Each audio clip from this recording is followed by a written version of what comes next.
বিয়েতে মোহরানা দেওয়া কি ফরজ। এখন মোহরানা নাই। এক সাহাবী বললেন, ইয়া রাসূলুল্লাহ বিয়ে করব। বিষ্ণু নবী সাল্লাল্লাহু আলাইহি ওয়াসাল্লাম বললেন, মোহরানা আছে? নাই। কি আছে? কয় কিচ্ছু নাই।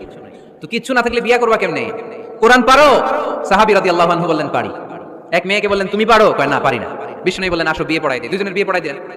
বিয়ে শেষে বললেন, মা, তোমার স্বামীর পার্থিব জগতের কোনো সম্পদ নাই যেটা দিয়ে মোহরানা আদায় করবে। তুমি কোরআন পারো না, কিন্তু তোমার স্বামী সাহাবী কোরআন পারে। সে প্রতিদিন আর রাতে তোমাকে একটু একটু করে কোরআন শিখাইয়া দিবে। এটাই মা তোর বিয়ের মোহর।